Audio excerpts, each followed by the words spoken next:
Muy buenos días, muy buenas tardes para algunos de mis hermanos ya quizás entrando en tarde-noche, pero feliz de estar aquí con ustedes un domingo más. La Federación Teosófica Interamericana los recibe con mucha alegría para compartir este domingo con una conferencia desde un hermano muy querido, muy trabajador desde Bolivia. Voy a dar la oportunidad al hermano Isaac Hawley para que haga la invocación acostumbrada y presentaremos a nuestro hermano José Luis Cabero, perdón. Vamos a presentarlo en un momento formalmente. Adelante, Isaac, por favor. Bien, les voy a pedir a todos que por unos segundos cerremos nuestros ojos y repitamos las siguientes frases. Oh vida oculta que vibras en cada átomo. Oh luz oculta que brillas en cada criatura. Oh amor oculto que todo lo abarcas en la unidad. Que cada ser que se sienta uno contigo sepa que es uno con todos los demás.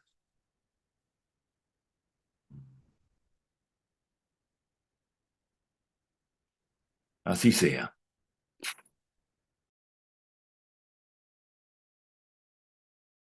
Gracias, Isaac.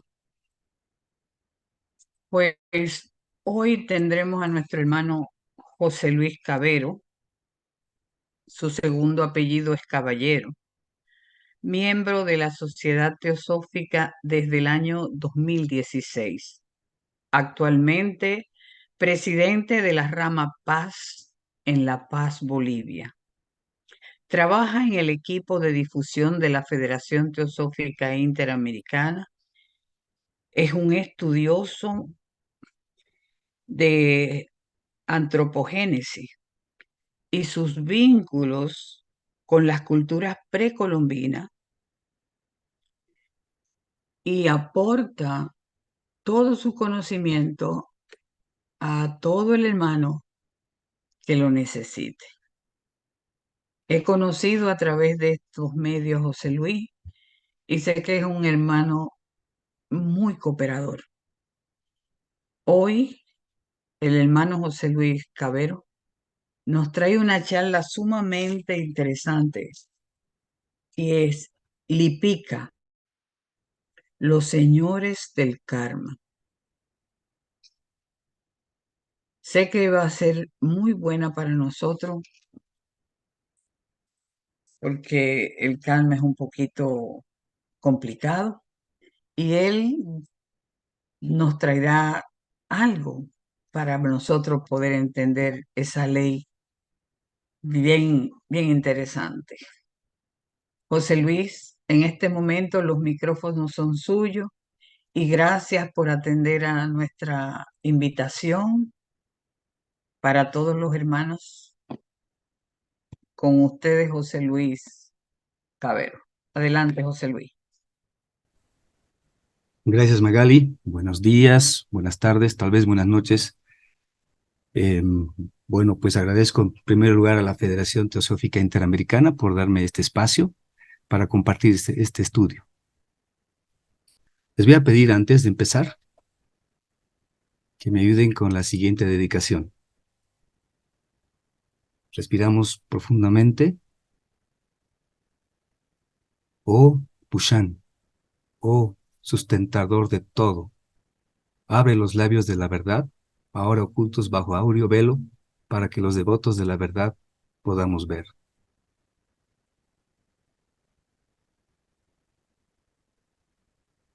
Que así sea.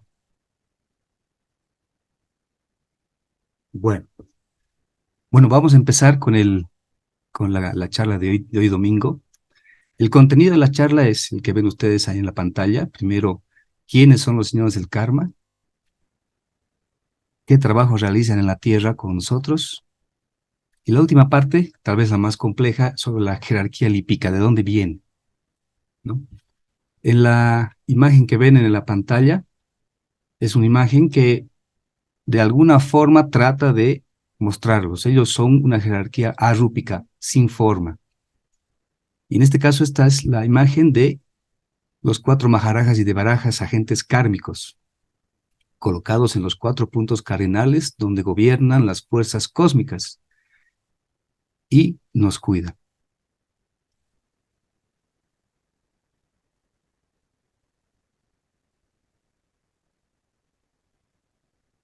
Bueno, antes, algunas consideraciones importantes que quería hacer. Es primero que como estudiante de teosofía, esta es una visión parcial del tema. Como decía Magal, este es un tema increíblemente grande, complejo. Entonces lo que les voy a mostrar ahora es lo que he alcanzado a entender medianamente. Por eso es una visión parcial. También debo agradecer a esas personas que me acompañaron y aclararon muchas dudas con mucha paciencia, como Enrique, como Isaac, como el mismo Gaspar, y a otros hermanos con los que tuve la suerte de compartir sobre este tema. Es importante hablar con mucho respeto de esta jerarquía, por eso es que decidí hacer esta dedicación al principio. Y bueno, el último tema de las consideraciones es que el Blavatsky nos explica que en la doctrina secreta solo se describe lo que está autorizado a decir, es decir, brevemente, someramente, lo que son 4 de los 7 lípicas que existen, ¿no? Por lo tanto, se sabe muy poco de ellos. Bueno, vamos a empezar con la primera parte. He tomado como base el libro Karma de la señora Annie Besant, el libro del señor Vicente Anglada, La vida de los ángeles con nosotros, y lógicamente el tomo 1 que es Cosmogénesis de la señora Blavatsky, ¿no? Entonces, ¿qué nos dice Annie Besant sobre ellos? Dice, nos acercamos a un punto del que muy poco cabe decir apropiadamente, porque se trata de una región de potentes inteligencias espirituales, cuya naturaleza trasciende mucho nuestras limitadas facultades. Estamos en una análoga posición a la de los animales respecto de nosotros, que conocen que existimos, pero que ignoran el alcance y operaciones de nuestra conciencia. Son estas inteligencias los señores del karma. Así como una hormiga no podría entender lo que nosotros estamos haciendo a nuestro nivel de conciencia, nosotros de forma análoga estamos en un nivel muy inferior y es difícil entender lo que ellos hacen. Sin embargo, vamos a hacer el esfuerzo.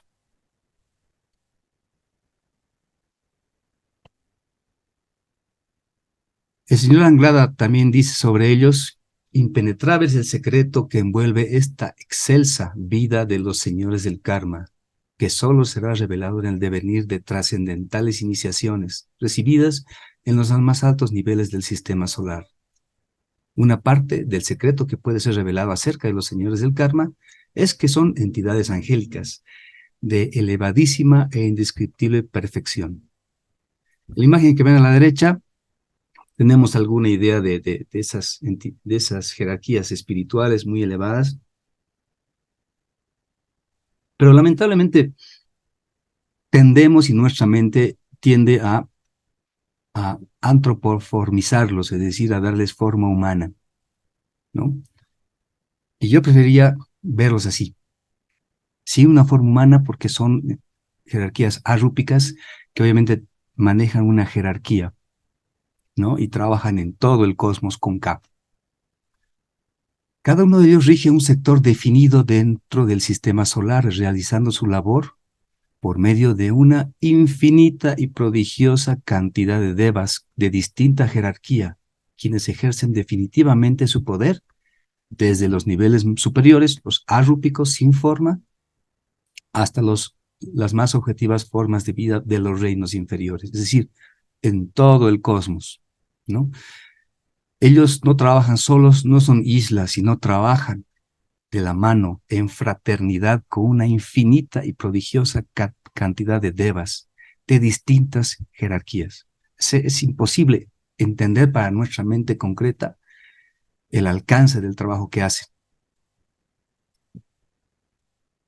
Y ahora voy a empezar a ver un enfoque del señor Vicente Beltrán Anglada, que podía tener varias observaciones, porque él les da ciertas cualidades a estos señores, a estos ángeles, ¿no? A esta jerarquía lípica, ¿no?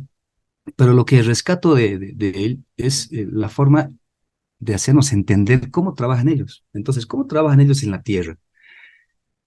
Y dice, el ángel de la muerte, que es el responsable de destruir las formas cristalizadas, es decir, de destruir las formas gastadas para reconstruir sobre sus cenizas nuevas y mejores formas en todos los niveles. Fíjense a la derecha está una imagen y el símbolo del ángel de la muerte, ¿no? Que le da un beso a esta alma que está en este vehículo, ¿no? Y fíjense, esta es un alma que ya está de rodillas, que ya no puede caminar. Entonces yo entiendo que es el beso que le libera del sufrimiento, ¿no? Y le permite tener la bendición de la muerte. El segundo es el ángel de la justicia, que busca la perfección de las formas, impone el ritmo de acuerdo a la evolución de las conciencias. Ante su mirada todo es bueno, y además tiene la particularidad de que este ángel, según Anglada, puede invocar a los avatares, que son seres que vienen a reconducir a la humanidad. En algún momento, cuando nos tendemos a desviar, pues ellos nos ayudan, mandándonos a estos avatares que nos vuelven a poner en el camino correcto. El tercero es el ángel de los archivos acásicos, que es el que tiene el trabajo de registrar toda memoria con increíble detalle. Y además tiene la intuición de lo que viene en el futuro. Es decir, que él registra todos los hechos del pasado, no todos los hechos del pasado, sino también los que van a suceder en el futuro. Conoce los propósitos logoes del plan divino, logoicos del plan divino. Y finalmente el cuarto es el ángel de la liberación, el que se encarga de asignar energía e impulso a las formas para que los tres anteriores puedan aplicar la ley. Enseguida vamos a ver un poquito más a detalle, ¿no? Él da el impulso dinámico proveniente de la voluntad de cumplimiento de la divinidad. ¿Y cómo trabajan ellos con nosotros? Perdón. Trabajan en toda nuestra existencia. En el nacimiento, el ángel de la liberación, que es el que le muestra al alma antes de que va a nacer las condiciones y el plan de vida. Le asigna los vehículos por merecimiento, nada es por suerte. Y define el preciso momento del nacimiento para esa alma, el momento en que tiene que nacer, dar a luz, ¿no? Y además le ayuda para que nazca sin recordar. Esto es muy importante. Entonces se le asigna a los padres, el entorno, el vehículo, todo lo que tiene que tener esa alma para cumplir la misión. En la enfermedad trabaja el ángel de la justicia. La enfermedad normalmente es el resultado del karma, ¿no? ¿Qué pasa? El ángel de los registros acásicos establece el pago por los errores pasados, que es la enfermedad. Y Anglade dice, deberíamos ver la enfermedad como un método de aceleración del karma, ¿no? Es decir, es una forma de cumplir, pagar lo que debemos. Y es una forma, en cierta forma es alguna forma de acelerar el karma. Por eso no deberíamos sentirnos tan mal. El tercero es el ángel del tiempo, el de los registros acásicos también, que es el de la vejez, ¿no? Que su trabajo es justamente cuando ya ve el desgaste de los vehículos, a una cierta edad nos debemos preparar para el retorno. Cuando los vehículos ya no pueden ayudarnos, nos debemos preparar. Él dice, a los 54 años empezamos con el proceso natural de lenta desintegración. Entonces es importante también el trabajo de este ángel en esta transición. Y el cuarto ángel es el de la muerte, que es el destructor de la forma. Él nos ayuda en el momento que corresponde, de la forma que corresponde a desencarnar. Es decir, procede con la rotura del cordón de plata que nos permite liberarnos de ese vehículo ya desgastado. También nos ayuda en la recapitulación de hechos, en el Kamaloka, en las etapas post-mortem, y trabaja con los ángeles de la justicia y los ángeles los registros acásicos, justamente para que veamos nuestra vida y podamos tomar conciencia con justicia de lo bueno y malo que hayamos hecho, ¿no? Y posteriormente a esto nos permite descansar el Devachan con el ángel de la liberación.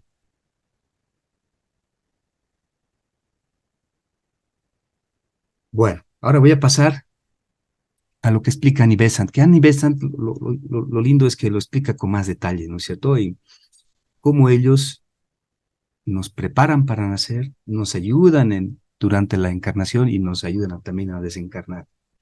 Annie Besant en el libro Karma dice, antes de su redescenso, se reviste el ego, el alma, de nuevos cuerpos constituidos por la respectiva materia de dichos planos, el plano o el vehículo mental y astral.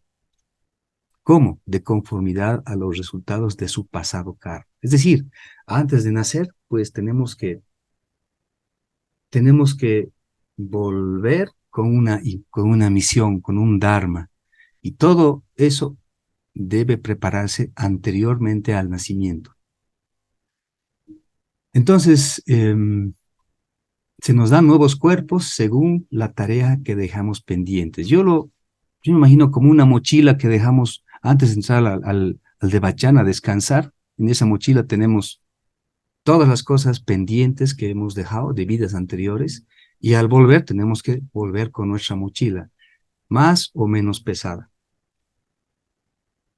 Una vez revestido así, se halla el ego dispuesto a recibir de los señores del karma, de ellos, el cuerpo etéreo, por ellos formado con los materiales que el mismo ego proporcionó con la mochila, y que sirve de molde para construir por ley fisiológica el cuerpo denso en que debe manifestarse el mundo físico durante la próxima encarnación. Esto sigue pasando antes del nacimiento. De suerte que el ego individual se refleja en el ego personal. Y su carácter, sus cualidades, dotes, circunstancias dependerán de sus pensamientos anteriores. Se convertirá de esa forma en lo que pensó, y así es el hombre según quiso ser. Y aquí quiero hacer un paréntesis importante. Por eso es importante lo que estamos haciendo hoy, porque lo que estamos haciendo hoy nos va a permitir continuar en la siguiente encarnación de buena o mala forma. Cada quien decide.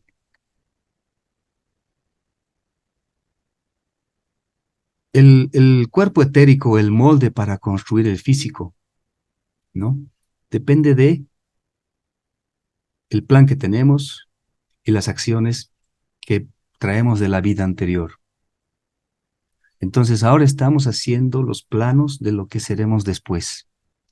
Es importante tomar en cuenta y entender esta parte en, en, en este párrafo.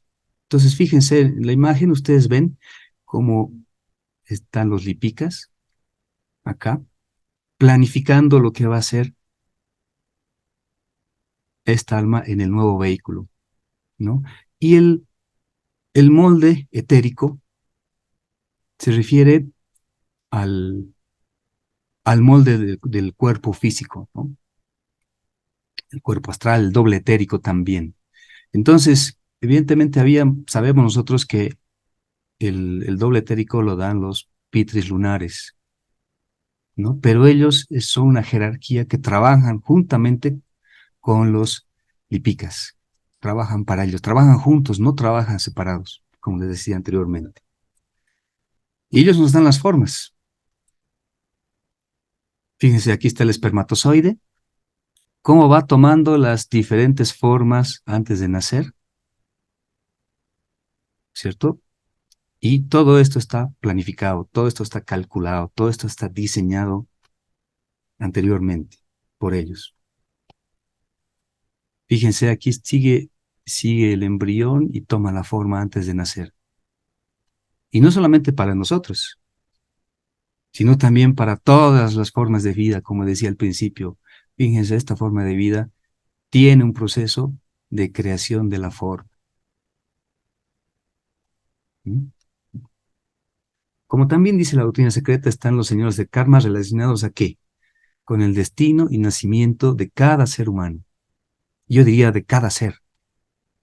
Los señores del karma trazan la plantilla del cuerpo etéreo molde del denso, con el cual constituye el cuerpo físico que le ha de servir al ego para manifestar sus cualidades mentales y emocionales en la vida terrena que va a pasar. Es decir, la plantilla que nos proporcionan depende del merecimiento y misión que tiene el alma. Todo está minuciosamente diseñado según la tarea definida anteriormente.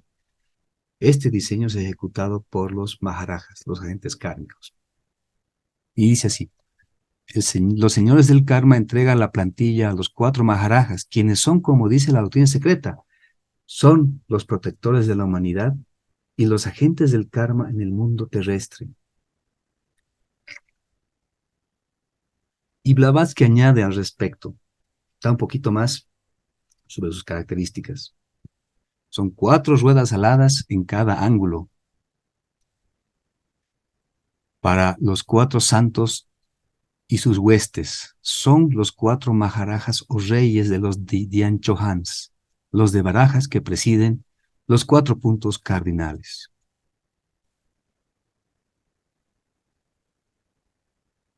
Perdón. Entonces, continuamos, dice la señora Annie Besant, una vez recibido de los señores del karma el dechado o plantilla del cuerpo etéreo, los maharajas escogen para elaborarlo los elementos o materiales más a propósito para la expresión de las cualidades del carácter congénito del ego que va a reencarnar. Y también para que sirvan de instrumento de qué? De las limitaciones impuestas por pasados fracasos y desaprovechadas ocasiones. Y aquí algo importante que recalcar, que pues tenemos en la vida oportunidades que tenemos que aprovechar. Y si no las aprovechamos, pues posiblemente, como dice el texto, en la siguiente, pues nos sean más difíciles porque vamos a nacer con limitaciones impuestas por nuestros propios fracasos y ocasiones que hemos desaprovechado. Y otra cosa importante aquí arriba dice que no solamente los Lipika trabajan con el cuerpo etéreo, con la plantilla, sino que se encargan de escoger los mejores elementos o materiales. ¿Para qué? Para que tengamos un carácter y una herencia congénita adecuada, de acuerdo a la misión que tenemos a reencarnar. Entonces, los maharajas, auxiliados por sus huestes, envían el cuerpo etéreo así formado, ¿dónde? Al país, raza, familia y madre, que proporcionen el campo o ambiente más favorable para el agotamiento de la porción de karma. Aquí una cosa importante. Annie Besant nos dice que tenemos en cada vida que agotar una porción del karma.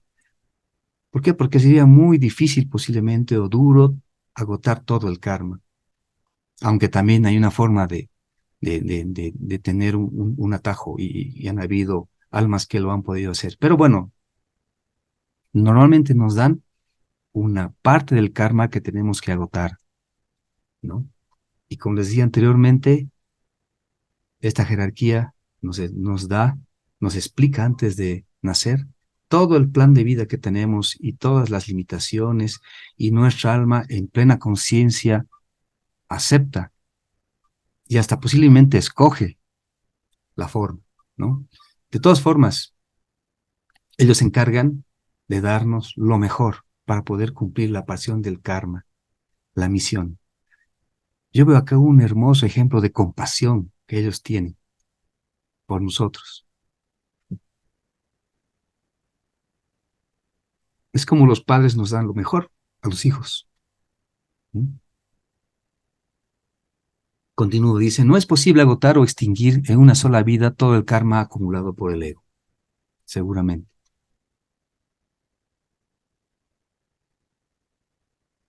Por lo tanto, el cuerpo etéreo ha de estar elaborado en congruencia con la parte del karma que el ego sea capaz de agotar en aquella encarnación, y se le colocará además en un ambiente social donde pueda relacionarse con egos, con quienes tenga contraídos lazos kármicos. Y esto es algo importante, los lazos kármicos, más allá los vamos a ver.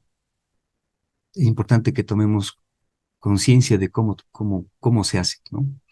Entonces elige un país y una raza cuyas condiciones políticas, religiosas, sociales convengan a las facultades del alma y proporcionen un ambiente adecuado. Y nosotros que reclamamos por nuestros gobernantes, por nuestra sociedad y todo eso, pero aquí nos explican y besan que estamos en el lugar, en el momento, con las personas correctas, con las que tenemos que agotar esa parte del karma que nos toca. Y no solamente eso, también la familia elegida ha de poseer una herencia fisiológica.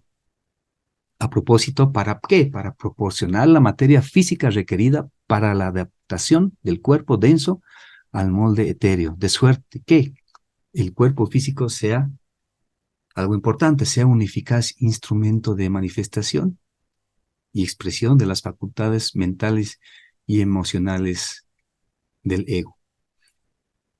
Evidentemente, la familia que nos ha tocado, como sea, tiene la herencia genética, fisiológica, adecuada para cumplir nuestro karma, buena o mala, como nos haya tocado. Y eso es importante tomar en cuenta también. Sobre los lazos kármicos, Isaac en algún momento nos explicaba que hay dos formas de contraer lazos kármicos, por amor y por odio. Entonces, si uno quiere encontrarse nuevamente con otra alma en la siguiente encarnación, pues decida cómo quiere contraer los lazos kármicos, por amor o por odio.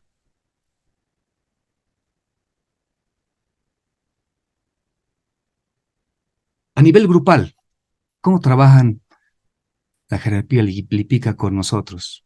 Anibesan dice, por muy incomprensible que parezca el poder requerido para estas adaptaciones, concebimos su posibilidad de acuerdo con la perfecta justicia. Ella dice que hay una perfecta justicia en esto. Dice, el telamen del destino de un hombre puede componerse de innumerables hilos entretejidos con arreglo a un dechado de inconcebible complejidad. Si a nuestra vista desaparece un hilo es porque se oculta de momento bajo el revés del telamen, para luego aparecer. Y cuando nos parece ver un hilo nuevo, es porque reaparece el oculto. Y como quiera que solo vemos una proporción del telamen, no podemos tener exacto concepto del dechado. Es decir, con nuestras facultades físicas, nuestros 5 sentidos, nuestra mente concreta, definitivamente no podemos tener una mediana, ni siquiera, comprensión del karma, de nuestro karma. Dice Jámblico al respecto, dice, lo que a nosotros nos parece estrictamente justo, no lo es para los dioses, porque nosotros solo vemos esta breve vida, las cosas presentes y la manera como subsisten, pero las potestades superiores a nosotros conocen todos los ciclos de vida del ego. Entonces ellos sí pueden aplicar la perfecta justicia. Y eso es algo importante y fuerte también que debemos meditar, es decir, por más cantidad de detalles que sepamos, solo podemos ver una parte de nuestro karma. Es más, también en la forma grupal, hay un karma grupal. Entonces, con nuestra mente concreta es muy difícil. Seguramente y posiblemente cuando vayamos avanzando en el trabajo del autodescubrimiento, cuando vayamos accediendo al vehículo de la mente superior y a la intuición, tengamos más conciencia y más visión de lo que es el karma. Pero por lo pronto no. Continúa diciendo Annie Besant, según adelanta el alma, es más capaz de ver en los planos superiores y transmitir su conocimiento a la conciencia vigílica, o a la conciencia, y aprende con cada vez mayor certeza que la buena ley actúa infaliblemente, que sus agentes la aplican sin el más leve error, de modo que todo, todo resulta en beneficio del mundo y de los egos en él militantes. Entonces aquí Anivesa nos explica que evidentemente ellos sí pueden aplicar la justicia perfecta, ¿no? Y que conforme vayamos avanzando en el autoconocimiento, pues vamos a tener mejor visión. Y aquí puse justamente el telamen. Esta es una imagen nada más, pero nos permite entender un poquito mejor cómo funciona esto. Fíjense, imagínense que son tres almas que están vinculadas kármicamente, ¿no? Por estas ramas. Evidentemente, cada alma puede ver una parte de los hilos, pero no puede ver todos los hilos que le vinculan a otras almas. Podría ser una familia, podrían ser amigos. Entonces, fíjense, más o menos nos ayuda a entender cómo no podemos tener una correcta visión de todos los vínculos kármicos que tenemos, que por acciones que posiblemente hasta nos hemos olvidado, pero que eso no queda en el olvido. Entonces, bueno, esta es una pequeña imagen que nos permite tener una idea somera. Imagínense, esto es mucho más complejo, no son solamente tres almas, y cuando venimos a encarnar, venimos a encontrarnos con muchas almas más porque tenemos lazos kármicos con ellos.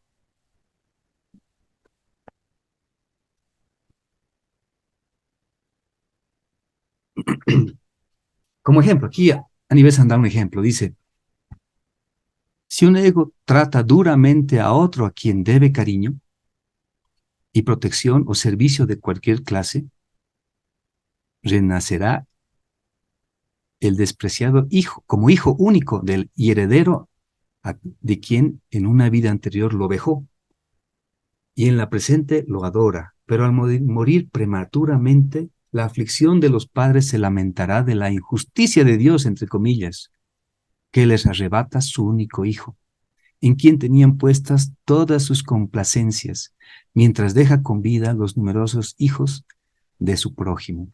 Qué lindo ejemplo de cómo el karma tiene que ser pagado, severamente en este caso.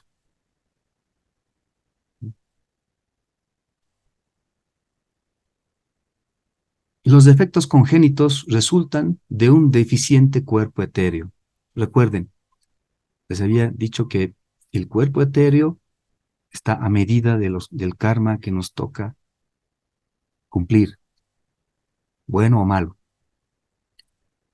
Y son vivas penas de graves rebeliones contra la ley del karma, o de daños infligidos al prójimo.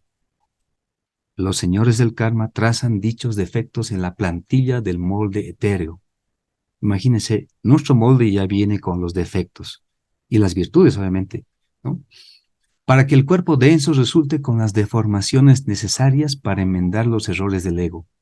Y así se explica la ceguera, la sordomudez, la imbecilidad y otras y muchas anormalidades congénitas.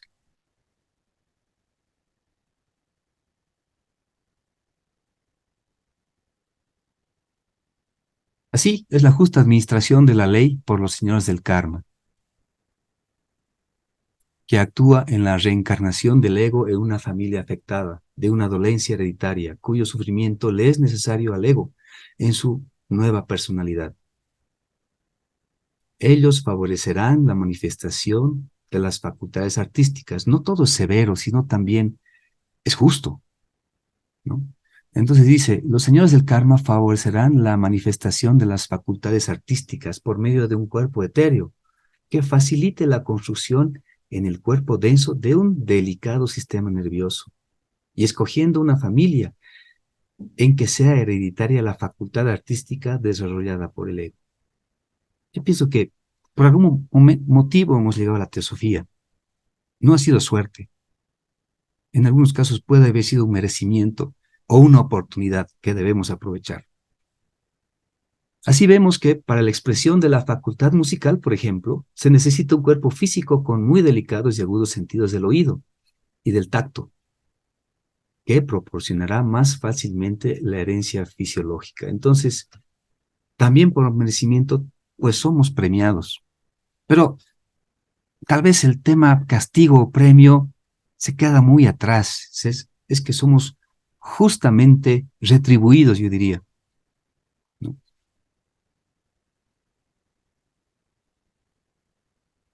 Bueno, y esta parte es muy, muy importante. Lo explican y besan y habla sobre el servicio. Dice, el servicio que un hombre presta a la humanidad con su palabra hablada, escrita, o por medio de libros o de conferencias que difunden nobles y elevadas ideas, es también un crédito para que los señores del karma pagarán escrupulosamente mediante el mental y espiritual auxilio que preste el bienhechor. Y esto es importante porque, y esta es una idea mía, ¿no? No es que vamos a pagar todo el karma, no es que si tenemos lazos kármicos a través del servicio los vamos a borrar, no se puede borrar, pero seguramente lo vamos a hacer que sea algo menos severo. Entonces, el servicio es muy importante y el servicio desinteresado. Aquí puse la imagen de la cruz y de Jesús, ¿no? Que él hizo, es un ejemplo del servicio que hizo, ¿no? Bueno, hasta aquí estas primeras segunda partes, en la que, bueno, pues después de leer y de estudiar, yo me preguntaba, ¿tenemos realmente libre albedrío? ¿Por qué? Porque vemos que ellos lo han calculado, han medido, nos han dado lo mejor, pero todo aparentemente está calculado. Entonces les hago esta pregunta para que la podamos responder al final. ¿Tendremos realmente libre albedrío siendo que vemos que todo está planificado, todo está calculado de forma justa?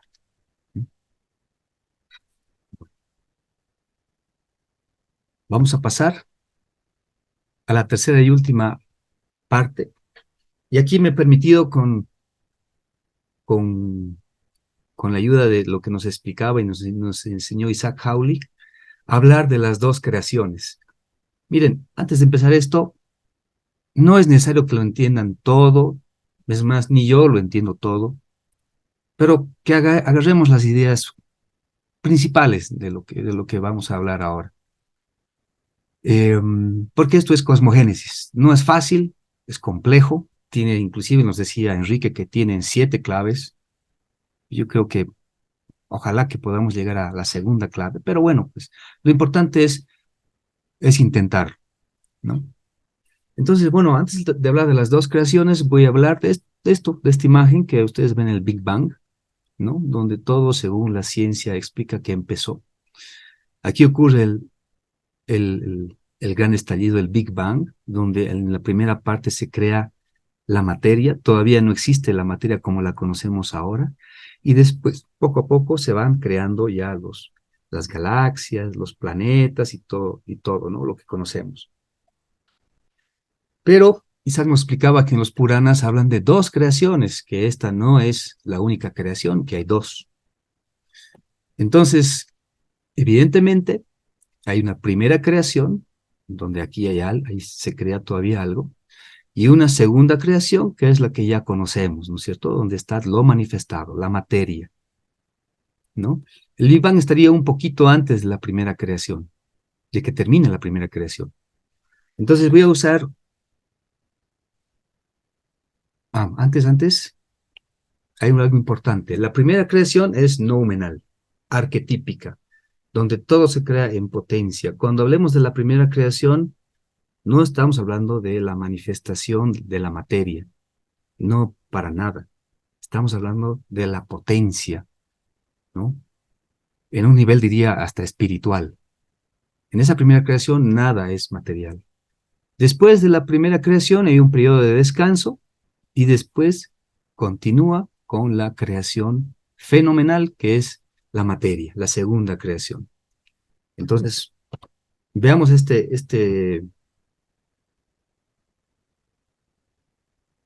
imagen que nos la mostró Isaac. Voy a tratar, Isaac, de explicarlo lo mejor y de la forma más sencilla posible, ¿no?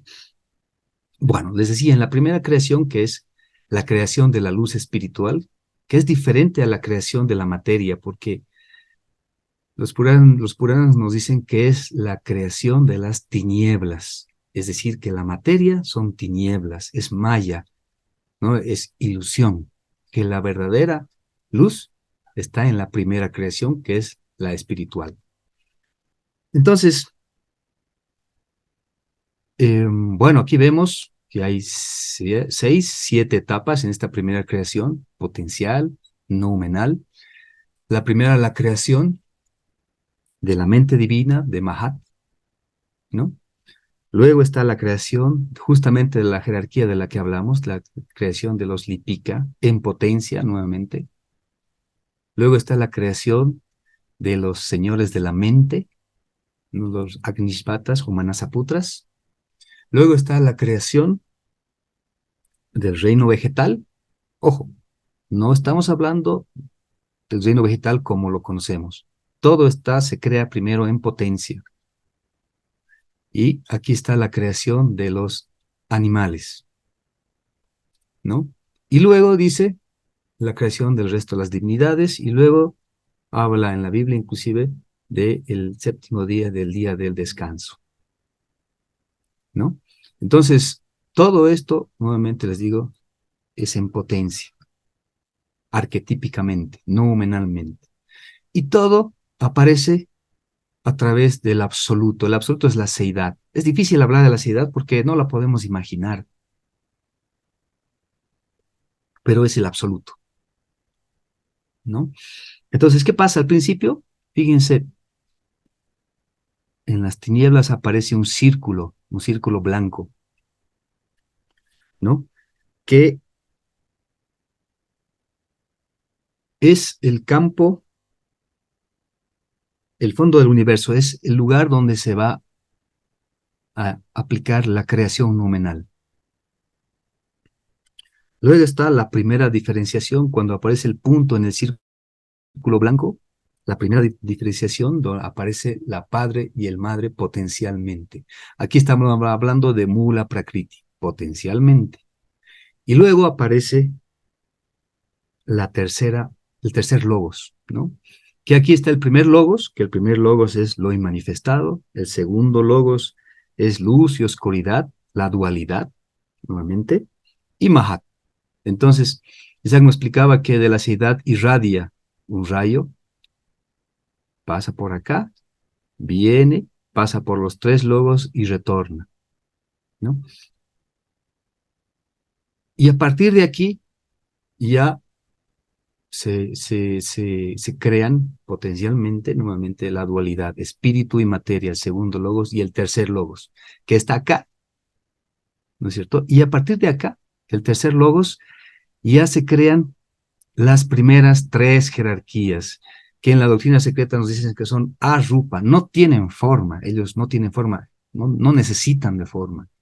La primera son los 7 primordiales, los aji, así los llaman en la doctrina secreta. Y aquí están justamente la jerarquía de la que hablamos, que son los 7 lipikas, ¿no? Los administradores de la ley. Y debajo de ellos están los señores de la mente, los Agnishvatas y Manasaputras. Estas primeras 3 jerarquías son arupa. Y de estas 3 primeras jerarquías ya aparecen la cuarta, quinta, sexta, séptima creaciones primarias, ¿no? seguimos en la creación arquetípica potencial. Todavía hasta ahí, hasta acá no existe materia. Entonces, bueno, pues justamente hasta aquí es la primera creación. Y luego nos dicen que hay un periodo de descanso de 4.320 millones de años antes de la segunda creación. Y en la segunda creación, donde ya la materia está activada, ¿no? Ya se despliega.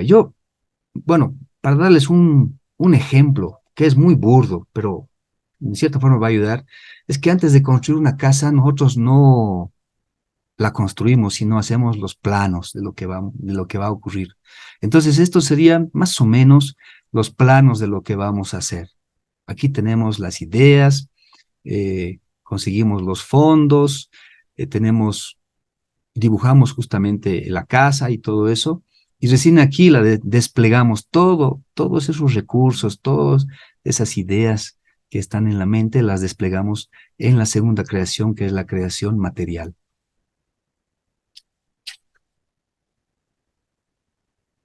Y aquí en la creación fenomenal, la creación material, que dice que la Virgen Madre Inmaculada, justamente el círculo blanco que les expliqué aquí, ¿no es cierto? Es emanada de todo este plan. Todo este plan se va a plasmar en este círculo blanco que está acá, ¿no? Entonces, aquí aparece la primera diferenciación, que es el logos, el hijo, que se convierte, que nace de esta madre, pero se convierte luego en el esposo de la madre, y ahí empieza la manifestación, ya física. Nuevamente están los tres logos, y nuevamente están las tres jerarquías principales. Aquí están los Lipica. Aquí los Lipica se habían concebido potencialmente, noumenalmente, arquetípicamente. Y aquí ellos ya empiezan a ejecutar este plan. Toda esta planificación que se hizo, pues se despliega gracias a estas jerarquías en el cosmos con K del que hablamos, en la materia, en ese universo que podemos ver y en seguramente multiversos. Esto es increíblemente grande, ¿no? Y obviamente dice que más cerca de nosotros están las jerarquías divinas y aquí están los planetas sagrados, ¿no? Inclusive está Vulcano y está un planeta que está junto a la luna y el logo solar. Sobre el logo solar dice que no es el padre, sino es un hermano, pero un hermano que tiene responsabilidades un tanto mayores que los otros hermanos, ¿no? Entonces, lo importante es ver que todo empieza de la nada, del absoluto, todo empieza de un plan y ese plan se despliega luego en, en la manifestación, en la materia, que es lo que sí podemos de alguna forma ver, parcialmente seguramente, ¿no? La ciencia nos ayuda cada vez más a ver más lejos, ¿no? Pero todo eso ha estado planificado anteriormente. Inclusive nos decía Isaac que todas las formas que son, que fueron y que van a ser ya están planificadas. Lo único que hace esas jerarquías son desplegarlas, son cumplir con ese plan, que le llaman el plan divino. Bueno, voy a leer algunas partes de Cosmogénesis. No se preocupen si no es tan fácil, pero bueno, creo que estas partes nos explican de cierta forma lo que les expliqué, lo que intenté explicarles hace un momento. Dice en la estancia 4, dice, el resplandor de la luz, el rayo de las eternas tinieblas, surgen en el espacio las energías despertadas de nuevo. Despertadas de nuevo nos da a entender que ya antes este cosmos posiblemente haya tenido un pralaya y un manvantara y haya sido creado anteriormente y que ahora es nuevamente despertada en este pralaya y en este manvantara. Y estas son las esencias, las llamas, los elementos, los constructores, los números, los sin forma, los con forma, y la fuerza o el hombre divino, la suma total. Después, los segundos 7, que son los Lipika, producidos por los tres lobos, recuerden. El hijo desechado de uno, los hijos soles son innumerables. La expansión del cosmos. ¿Mm? Y aquí está, fíjense, lo que les decía, aquí está el Big Bang, que empieza un poquito antes, y luego sobre esta planificación se despliega en la creación material. Todo el universo se despliega y es infinito, es increíblemente infinito. Nuestra mente concreta tampoco alcanza a entender lo que hay. Si con a duras penas podemos entender a nuestro planeta, a nuestro sistema solar, imagínense lo que hay ahí afuera. Dice en la estancia 5, describe el proceso de la formación del mundo. En primer lugar, la materia cósmica difusa. Después, el torbellino ígneo, la primera etapa de la formación de una nebulosa. Esta nebulosa se condensa y después de pasar por varias transformaciones, forma el universo solar, una cadena planetaria o un solo planeta. La creación material, fenomenal. Y sobre ellos las jerarquías. Dice, los 7 primordiales, los 7 primeros soplos del dragón de la sabiduría, producen a su vez el torbellino de fuego con sus sagrados alientos de circulación giratoria. Y aquí algo importante, que nos da una idea de cómo se despliega Fohat, o cómo se despliegan las jerarquías. Es a través de Fohat. Fohat, que es el corcel. Y estas jerarquías se encargan de cumplir lo que requiere el Mahat, que es el pensamiento divino, que es el jinete. Entonces imagínense, porque Fohat es la energía, la electricidad primaria. Fohat alcanza todo el cosmos manifestado. Entonces justamente son estas jerarquías las que son el jinete y Fohat es el corcel. Dice, él atraviesa como rayo las nubes de fuego, da 3 y 5 y 7 pasos a través de las 7 regiones superiores y de las 7 inferiores, o sea, a todo. Fohat traza líneas espirales, un ejército de los hijos de la luz se sitúa en cada uno de los ángulos.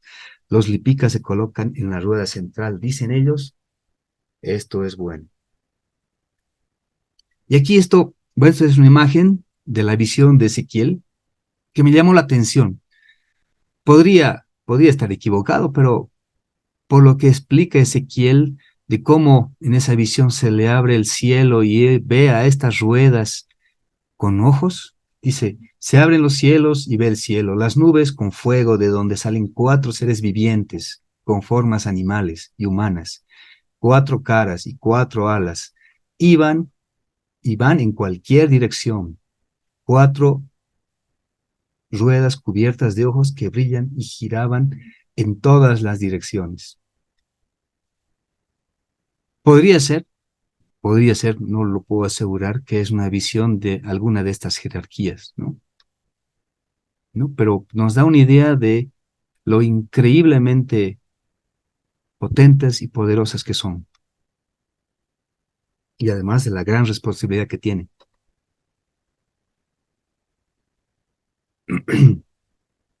Después de los segundos 7, que son los Lipika, producidos por los 3, el hijo de Chado es uno, los hijos soles son innumerables. Místicamente, estos seres divinos se hallan relacionados con el karma, es decir, la ley de retribución, pues son los registradores o cronistas que imprimen en las tablillas invisibles. Habíamos hablado de el corcel, ¿no? Pero ahora vamos a hablar de dónde registran justamente todo el karma. Y aquí la doctrina secreta nos dice que es en la luz astral. Pero la luz astral es todavía muy burda. Más bien se habla de lo que está aquí, lo que es Akasha, ¿no es cierto? Que es el gran museo de pinturas de la eternidad, un registro fiel de cada acción y aún de cada pensamiento del hombre, de todo cuando era, es o será en el universo fenomenal. Como dice Isis sin velo, este lienzo divino e invisible es lo que llaman varios textos el libro de la vida. Entonces, vimos cómo se despliegan a través de Fohat, que es que es el corcel, y aquí vemos dónde escriben el lienzo, que es la luz astral, más propiamente dicha Akasha. Y bueno, aquí hay esta es una imagen del cosmos, ¿no? Lo que la ciencia ha logrado entender. No solamente entre las galaxias están separadas, sino hay canales por donde hay comunicación entre galaxias. Fíjense este recuadro acá, se lo mueve, se lo amplía acá, este punto acá se lo amplía acá, y este otro punto se lo amplía más. Y eso me llamó la atención porque les voy a mostrar un video de algo similar a lo que la ciencia ha encontrado. Ya, entonces les voy a mostrar esto. Me dicen si pueden ver. Está en inglés, no importa si no escuchan, pero es una explicación de la conexión sináptica en el cerebro. Entonces, eso podría ser Fojat, de cómo se conecta con todas las partes del universo. Y fíjense, este es un mapa de todas las conexiones neuronales de nuestro cerebro. Y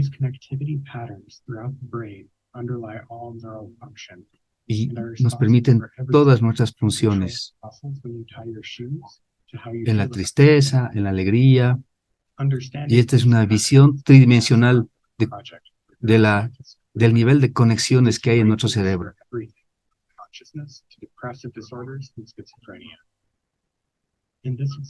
Aquí se puede ver la esquizofrenia, los problemas mentales, las emociones. Esto me hizo recuerdos no solamente al universo, sino a las raíces que están debajo de las plantas.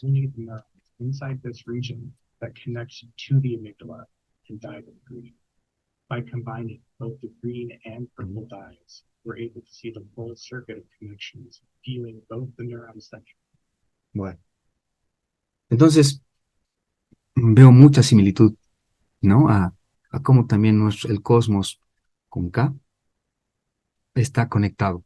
Posiblemente son los canales por donde se despliega Fojat, ¿no es cierto? Que es el caballo, ¿no? Posiblemente, ¿no? Es mi idea. Bueno, ya nos falta poco para terminar. Dice, como los lipicas son los que desde la mente universal pasiva proyectan a la objetividad del plan ideal del universo sobre el cual los constructores, entre comillas, reconstruyen el cosmos después de cada pralaya, son ellos los que sostienen el paralelo con los 7 ángeles de la presencia que los cristianos reconocen en los 7 espíritus planetarios o los espíritus de las estrellas, siendo así los amanuenses directos de la ideación eterna, o como le llama Platón, el pensamiento divino, Mahat. Los anales eternos no son ningún sueño fantástico, pues los mismos anales los encontramos en el mundo de la materia grosera. ¿Mm? Esta imagen me gustó porque, bueno, es también una imagen, es una forma de representarlos. Es más, ellos están más allá de las imágenes que podamos concebir, ¿no? Pero es una imagen que me gustó bastante para tener alguna percepción, ¿no?, del trabajo que ellos hacen. Y bueno, para terminar, el mensaje que he querido darles a ustedes, hermanos, es el siguiente. Primero, que definitivamente no estamos solos. Es más, estamos muy bien acompañados y protegidos. Segundo, que nuestra mente concreta no es suficiente para entender la ley, entre comillas, y sus administradores. Seguramente cuando vayamos por autoconocimiento, por merecimiento, accediendo a los planos superiores, la mente superior, la intuición, vamos a tener mejor idea de lo que pasa allá. Tercero, que existe una fraternidad de jerarquías de amor y compasión, que no trabajan como islas, trabajan juntas, que gobiernan el cosmos. Aquí resalto el término fraternidad. Ellos nos lo demuestran.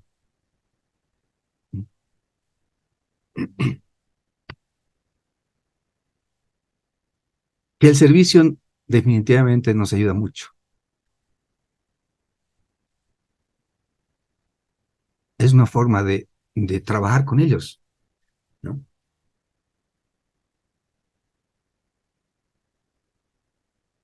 Y finalmente, que pase lo que pase. A veces, a veces reclamamos de nuestros dirigentes, de nuestra familia,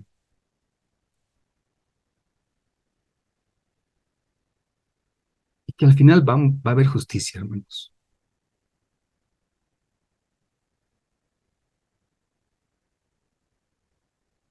Muchas gracias.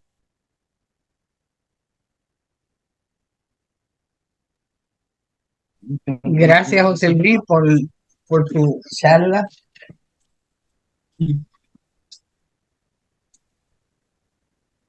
Ya tenemos preguntas. Gracias a ustedes, Magali. Y bueno, pues ahora sí, Sí, críticas, por favor. si puedes dejar de compartir para nosotros entonces poder ver las manitas mejor.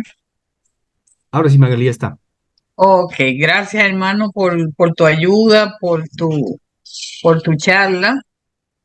Aquí estamos Polanco y yo escuchando esa charla que nos deja bien conectados.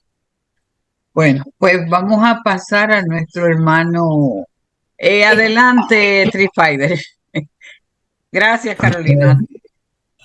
Primero que nada, pues una felicitación a nuestro hermano porque pues, es una de las mejores presentaciones que me ha tocado ver. Un abrazo y felicidades. Paso con la pregunta. Bueno, son dos, en realidad son dos. Bueno, la primera, según la tradición religiosa que he venido estudiando, se supone que una de las mallas o ilusiones más fuertes es la idea de una misión de vida, porque lo que hace el ego es tomar, bueno, particiona sus preferencias y las proyecta a futuro, futuro, futuro, futuro. Entonces siempre vive en la parcialidad de lo que es su pretendida misión de vida. Entonces de ahí no sale y vuelve a renacer precisamente bajo esa ilusión de que tiene una misión de vida. Entonces me di cuenta que el hermano mencionó la misión de vida que venía entregada precisamente por estas tendencias, ¿no? Y estas tendencias, al ir descendiendo de planos, pues van construyendo los diferentes cuerpos. En especial los lipicas entendí que tienen una participación muy importante como molde, ¿no? A lo que será en donde se van a desahogar estas tendencias, ¿no? Que es el cuerpo físico. Mi pregunta sería si difiere mi percepción de la misión de vida como algo meramente egoico, autocentrado, a la percepción que él tiene de la misión de vida como algo más espiritual. Esa sería la primera pregunta.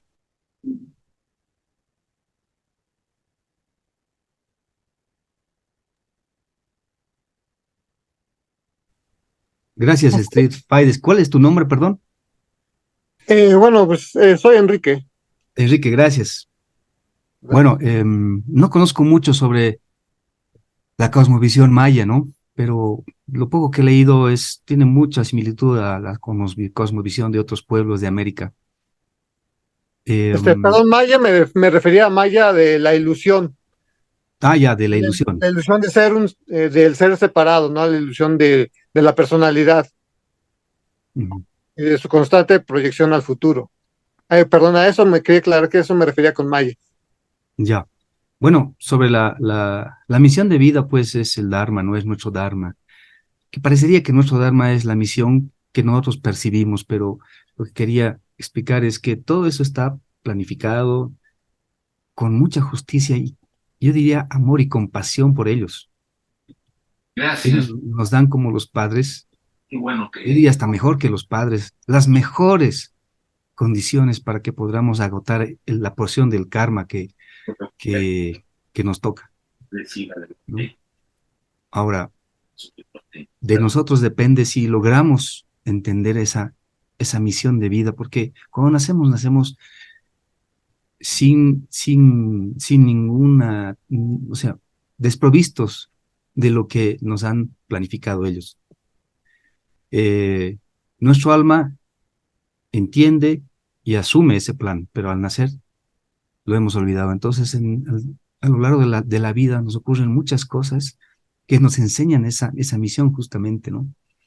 Que yo creo que no es una misión egoica de solo nosotros, porque no solo nosotros tenemos que evolucionar, tenemos que avanzar, sino todos juntos. Por eso creo que no es nada egoico, es más, es algo importante. Y el karma definitivamente no es egoico, porque el karma es para todos. Además, los vínculos y los lazos kármicos que tenemos, pues nos muestran lo que tenemos que resolver. Gracias, Enrique. ¿Nos puedo continuar con la siguiente pregunta? Es corta. Sí, sí. Bueno, igual en la tradición que he estado estudiando, que es como de no dualidad,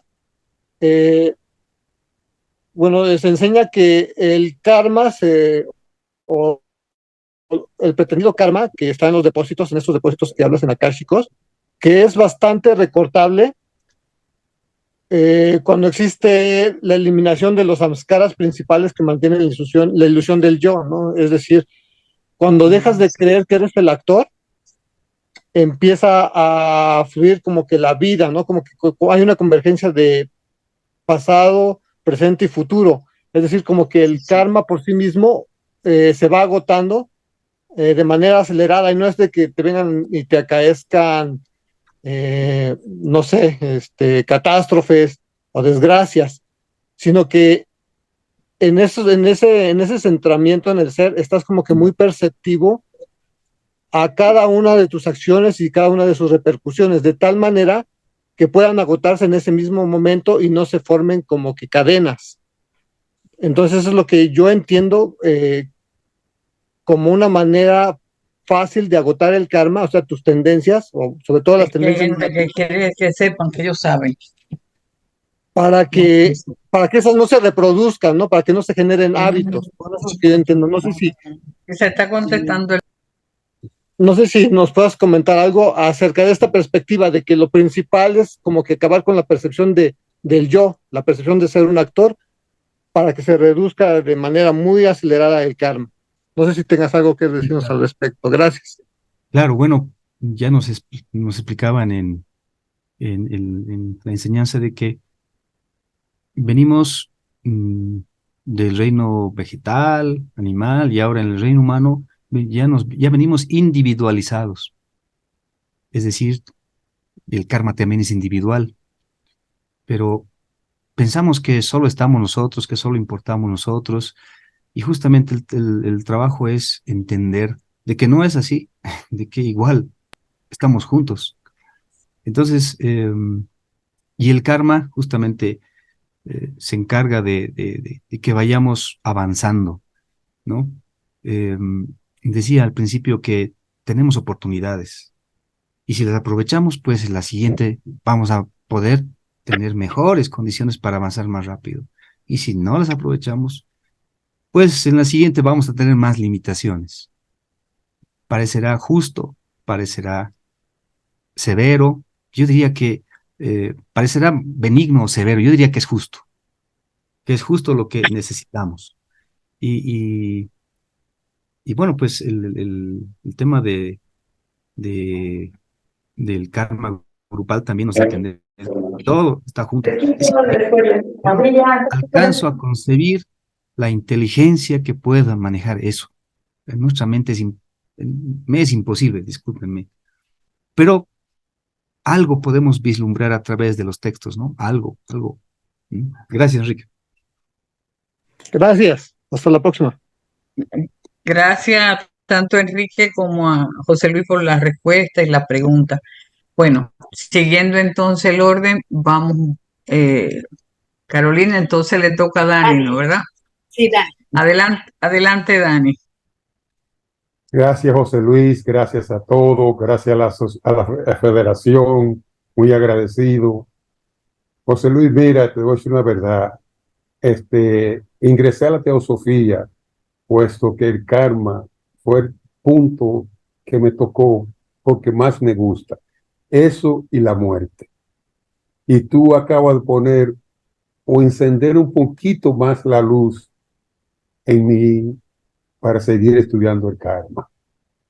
Con esto dicho, yo quisiera ver si, porque no entiendo todavía completamente el término de los lípicas con los 4 puntos cardinales, puesto que hablamos de los ángeles de la muerte, los ángeles de la justicia, los ángeles del archivo acásico y los ángeles de la liberación.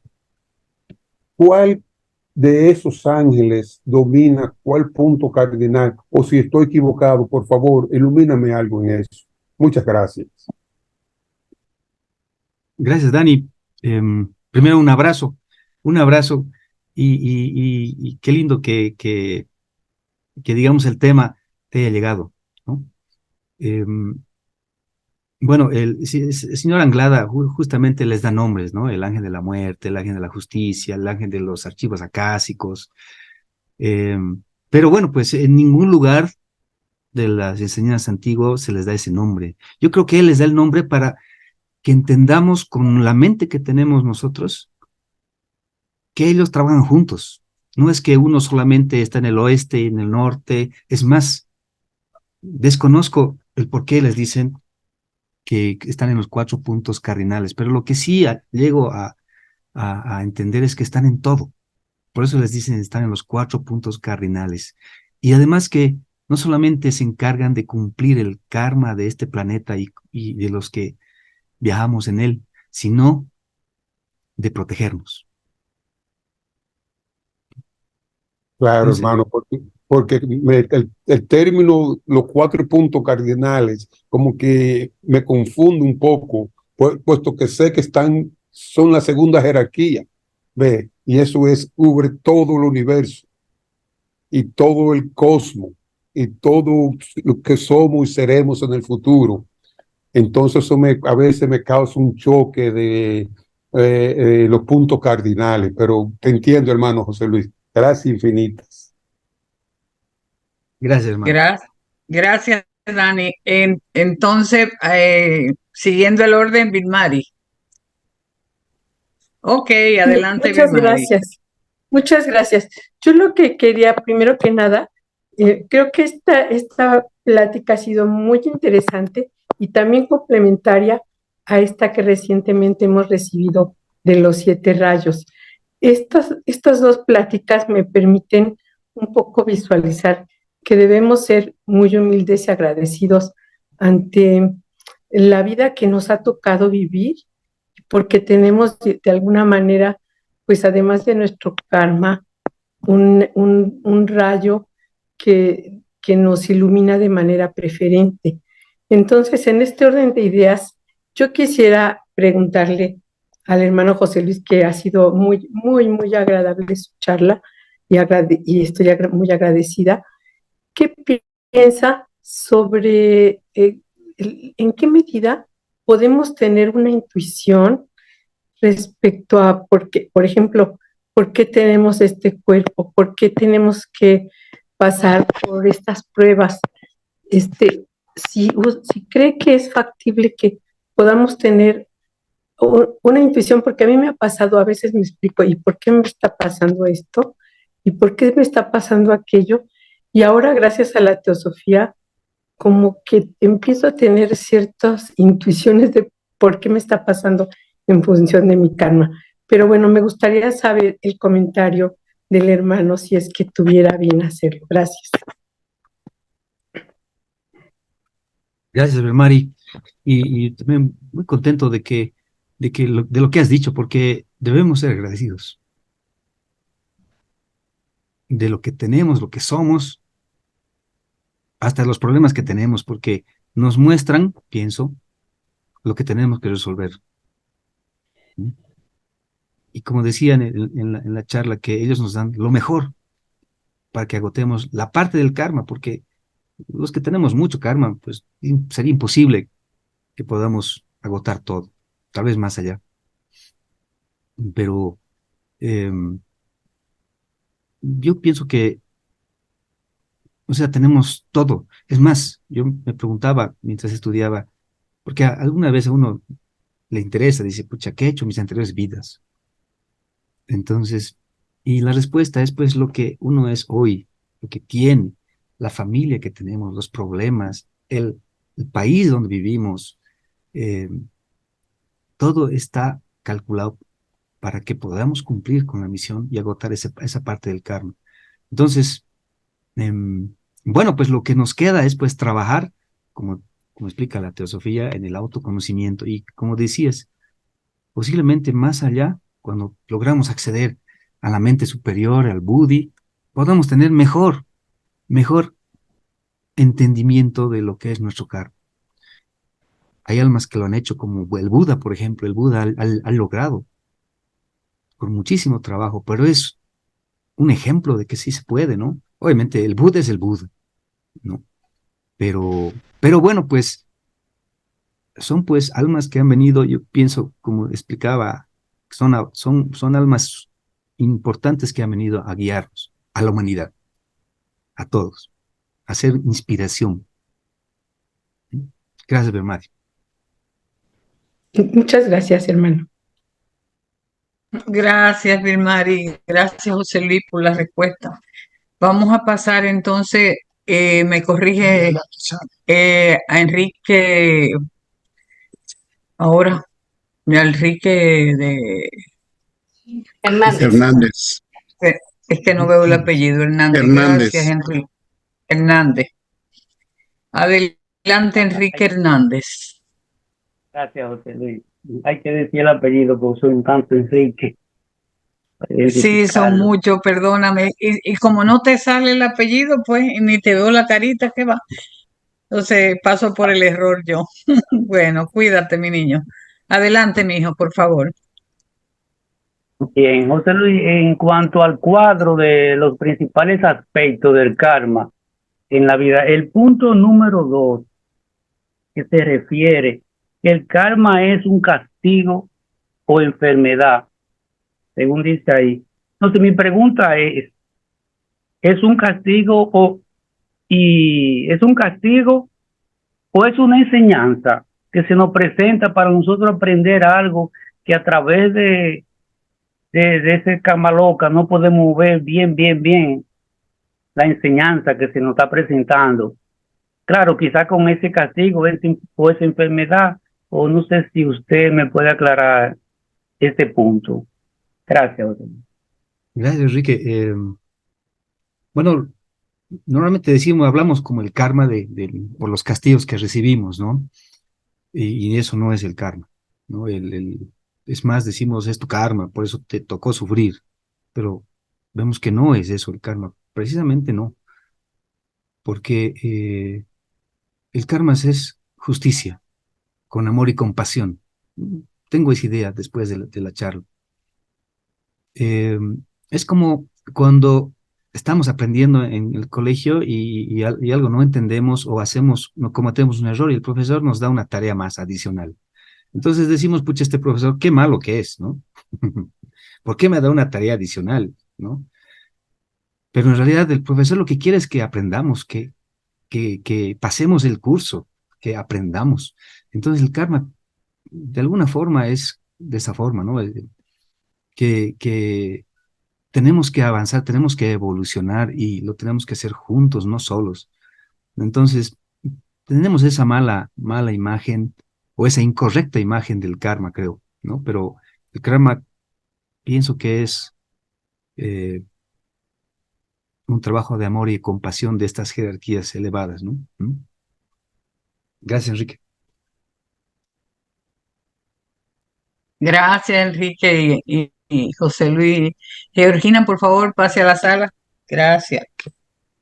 Gracias, querido hermano José Luis, pues muy interesante su conferencia. Eh, Como que en mi vida personal entendí algunas situaciones. Sin embargo, me llamó mucho la atención cuando hablas del redescenso y que hablas de que nos se reviste ese ego de nuevos cuerpos constituidos. Y hablaste de una mochilita donde como que traemos nuestras cosas, entiendo yo, del pasado, un poquito del pasado, para venir a la nueva vida, ¿sí? A reencarnar en otro cuerpo. Chispas, y esto me generó mucho conflicto emocional, porque alguna ocasión una amiga loca por ahí que tuve dijo que yo había sido en mi otra vida chamana, un chamán, pero con esta plática empecé a enlazar y dije, híjole, esta chamana ayudó a todo mundo, menos a los hijos, porque además dice que tuve muchos hijos, ¿no? Y en esta vida, dice, por eso nomás tuviste una hija, porque ahora vienes a aprender lo que en la otra no hiciste. Allá los dejaste al olvido, te dedicaste a todo mundo, ¿no? Como buena chamana. Dije, híjole, pero pues ahora no soy nada, ni chamana, ni bruja, ni nada. Pero bueno, y con una hija. Entonces, ahora yo me pregunto, ¿sí? Y la pregunta es esta. En la mochilita traemos las cosas. Y hablaste también del aspecto fisiológico, de la genética. Y yo sé que tenemos genes que son los que nos dan, o sea, la fisiología y los genes que nos dan la personalidad. Vamos, que van a delimitar un poco la personalidad. ¿Y por qué entonces nuestros hijos son tan parecidos a nosotros? Ese es el conflicto. Digo, bueno, si yo vine a cambiar algo, ¿por qué no hago eso? O sea, de mi familia yo no soy la cariñosita, ni la del osito abrazador. Soy como más, sí te quiero, pero no lo demuestro, no soy demostrativa, ¿sí? Y raro, porque toda mi familia son ositos cariñositos. Y yo me vuelvo a preguntar, entonces, ¿tengo un conflicto ya emocional ahorita? Porque entonces mi mochila anduvo mal o cómo. Gracias, hermano. Y excelente conferencia, ¿eh? Gracias, Georgina. Em, Primero, el tema de la mochilita es una idea mía nada más, o sea, ningún texto dice la mochilita ni nada de eso, pero es una idea para que la mente concreta entienda de que, digamos, durante la encarnación, pues vamos avanzando con la mochila. Algunos cumplen lo que tienen que hacer y cada vez la mochila va más liviana. Y algunos, pues, no cumplen y cada vez le van aumentando más piedras a la mochila. Entonces, la mochila es pesada, ¿no? Cuando nos toca desencarnar, tenemos que tomar conciencia de todo lo que hicimos, bueno y malo. Y antes de ir a descansar realmente en el Devachan, que es un estado de conciencia, no es un lugar, pues dejamos la mochila a un lado, cumplimos el descanso y al retornar, pues nos dicen, aquí está tu mochila, nos muestran todas las piedritas que tenemos ahí y tenemos plena conciencia, nuestra alma, ¿no?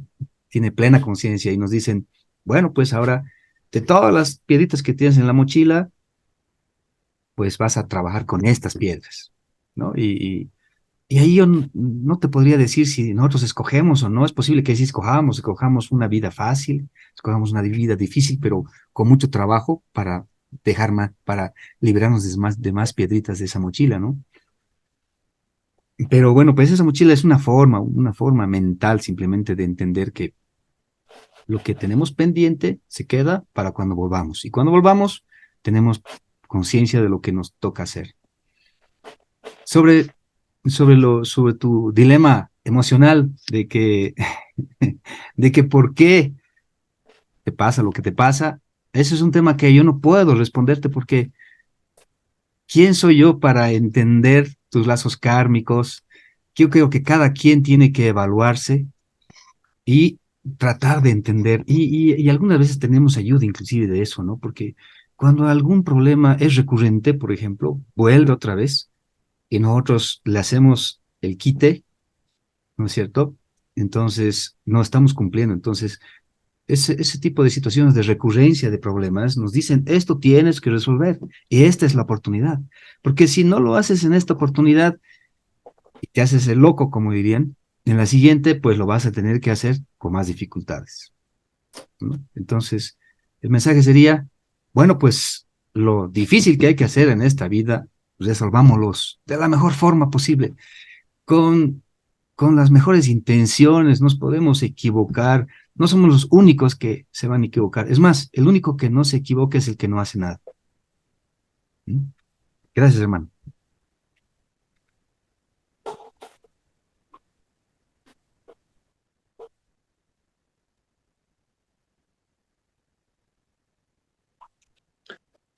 Enrique Rey, creo es el que sigue.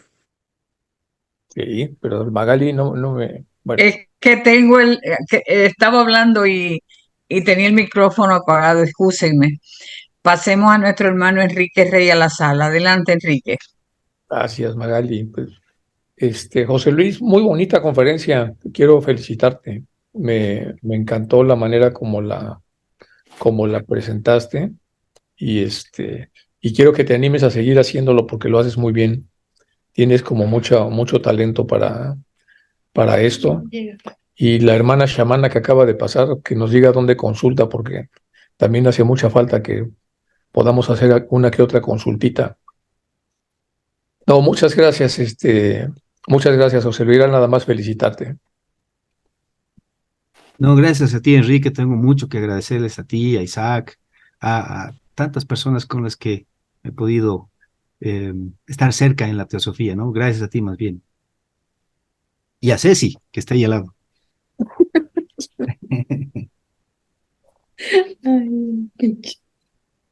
Lo máximo. Emilce es la siguiente. Pero antes de que pase mi querida hermana Emilce, yo le voy a pedir un minuto. Y es para anunciar que no olviden que tenemos clases con nuestro querido hermano Francisco Cruz Cueva, que lleva las clases de lo que era el compendio de la doctrina secreta que lo llevaba el hermano Gaspar. En este momento están estudiando, creo que piensan estudiar el plan divino y entonces lo estoy invitando a que no se pierdan ese momento porque ya hay un grupo establecido y ese grupo no se puede perder porque es un grupo bastante sólido y por favor asistan los que están acostumbrados y los que no están, pues favor de llegar. También tenemos la oración de la Orden Teosófica de Servicio por la hermana Lucila desde México, que se hace para nosotros a las 8 de la noche, pero ustedes busquen por su horario y el cartel para que puedan asistir. Recuerden mañana al hermano Isaac con la doctrina secreta y el martes al hermano Enrique Rey. Escuchando esto, y por favor no lo olvide, pasamos entonces a la sala nuestra hermana Emirce Barrera. Adelante, Mirce. Bueno, primero que nada, quiero felicitarte, José Luis. Realmente excelente el trabajo, muy entendible, muy ameno. La verdad que no parecía como corto, digamos, o sea, podría seguir escuchándote, realmente me gustó mucho. Dicho esto, bueno, quería hacer una acotación un poquito a raíz de lo que comentaba el hermano Enrique Hernández sobre el tema de las o enfermedades o cualquier situación, digamos, que la vida nos presenta. En realidad nosotros solo podemos ver una puntita del velo, o nos han mostrado, digamos, Blavatsky, Besan, nos han mostrado una puntita del velo sobre el tema del karma. Pero para nosotros lo mejor es dejar que los señores del karma hagan su trabajo y nosotros hacer el nuestro, tratando de ver en la situación en la que estamos cuál es el aprendizaje que tenemos que tener, digamos.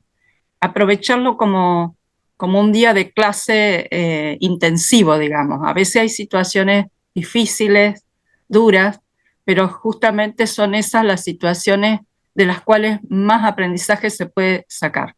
Entonces, si uno toma eso o qué es lo que la vida me quiere enseñar con esta situación o esta dificultad que se me presenta, bueno, creo que ahí uno puede sacar los mejores frutos y no sufrirla tanto tampoco. Muchas gracias, José Luis. No, a ti, pues, Emilce, primero gracias a ti especialmente y a Martín, porque para que ustedes sepan, esta charla ya la di justamente con la ayuda de Emilce en la Casa Rosario, pero era muy compleja. Entonces, y ya con las recomendaciones de ustedes, pues lo pude hacer mucho mejor, ¿no? Y más bien a ustedes las gracias, a ti y a Martín. Fue excelente, excelente, te digo. Gracias. Fue tu trabajo, ¿no? Gracias, hermano. Vamos a pasar a nuestro querido hermano Salomón, que hace mucho tiempo no lo escucho. Adelante, Salomón. Ah, caray. Muchas gracias. Bueno, antes que nada, José Luis, felicidades. Sabía que lo podías hacer y muy bien.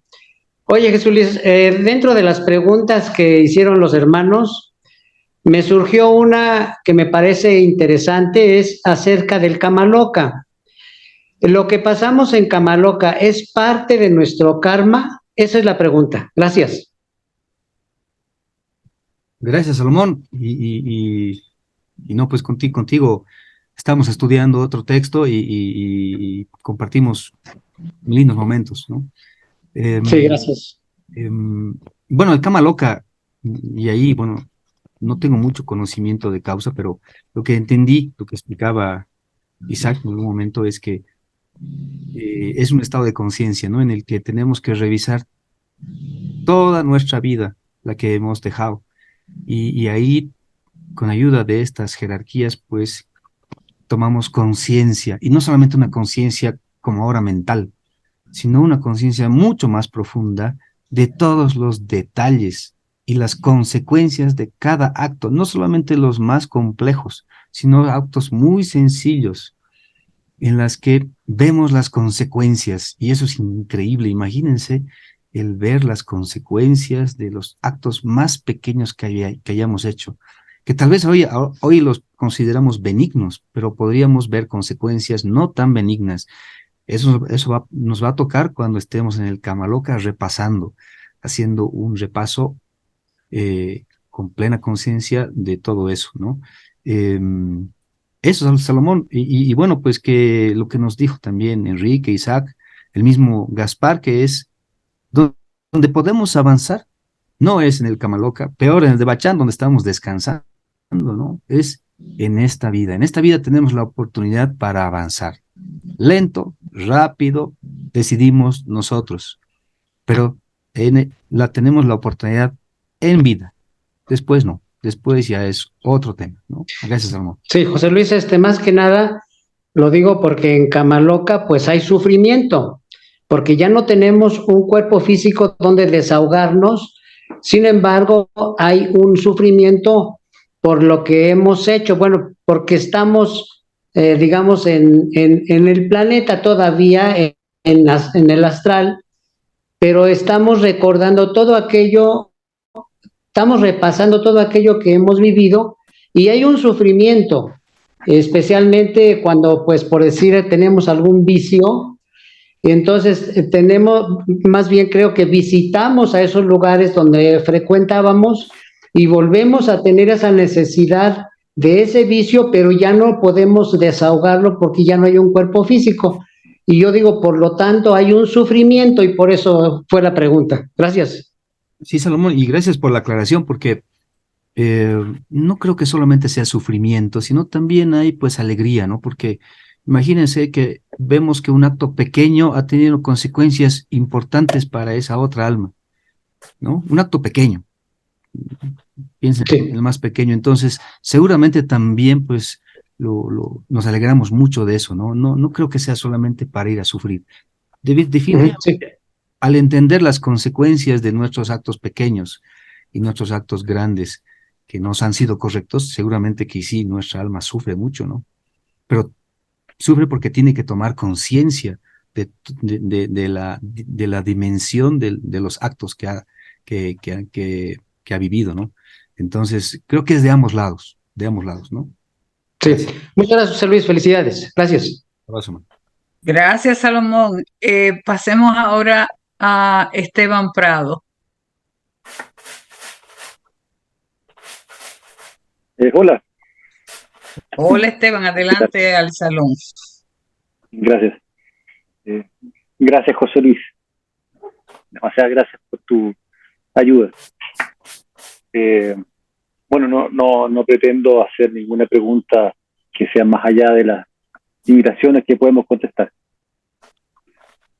Hay una lámina que decía de que el ego se reviste, renace.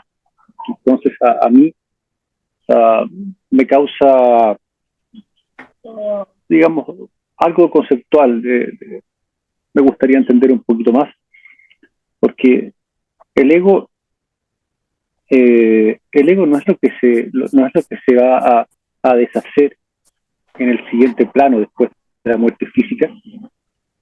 Y lo que pasa serían, según los escándalos, según lo que yo he leído,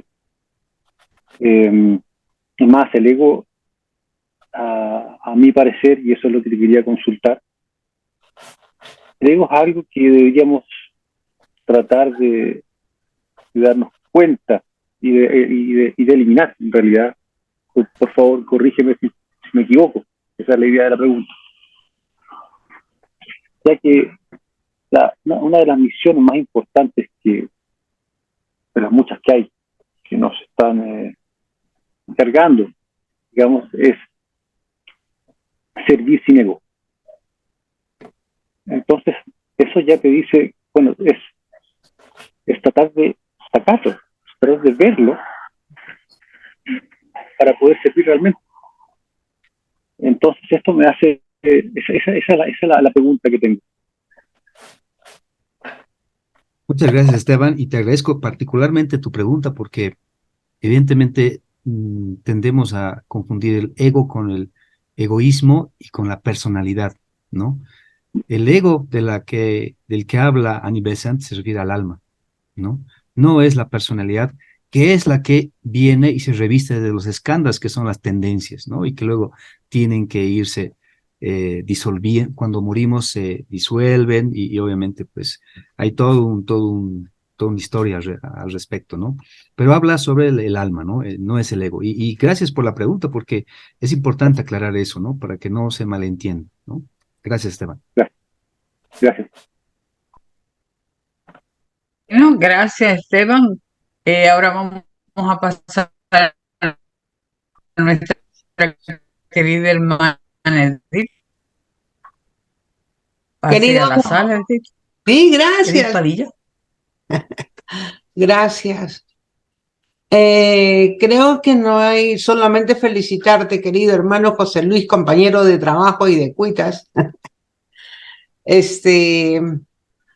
por tu exposición, pero la mayoría de personas que hablan sobre karma en todos lados y medios de comunicación, películas, generalmente hablan de karma como si fuera algo negativo, ¿no? Pero yo creo, como dijo anteriormente Emilce, nuestra hermana Emilce, la palabra karma es simplemente como tirar una piedra de un estanque, ¿no? Y empieza a hacer ondas y empieza a crecer y va alcanzando. Entonces yo creo que definitivamente en la tarea que podríamos nosotros involucrarnos es hacer todo lo contrario, ¿no? Y recordé por un comentario que hizo nuestra hermana chamana cuando dice, hizo su comentario, ¿no? Que yo no puedo ser osito cariñosito. Pues es exactamente eso lo que produce las ondas más firmes en la naturaleza. Porque no existe nada en la naturaleza, ni las plantas, que no reaccionen positivamente ante esa energía tan grande que se extiende por las manos y los ojos. Entonces, recuerdo que cuando estuve, bueno, tuve una mala experiencia por motivos de algo que tuve, una enfermedad, y un hermano que yo no conocí nunca, hasta ahora no lo veo, no sé quién es, no sé cómo es de España, pero él enviaba esos aportes y yo le dije, hermano, gracias por tus aportes, pero ahora no los puedo leer. Me pidió el teléfono de WhatsApp para enviarme por WhatsApp. El hermano se llama Joan García López, y él tenía el trabajo de ponerlo en audio, o sea, ponía sus mensajes en audio para que yo lo escuchara. ¿Habrá prueba de amor más grande, impersonal? Ese es un mensaje para la hermana que se esfuerce en hacer abrazos cariñositos, porque eso cambia la vida y da muchas fuerzas, ¿no? Para las personas que necesitan de ese tipo de expresiones para mutar de energía, para cambiar de dirección hacia donde estén yendo las fuerzas. Eso es todo, querido hermano José Luis, muy motivadora tu conferencia. Gracias.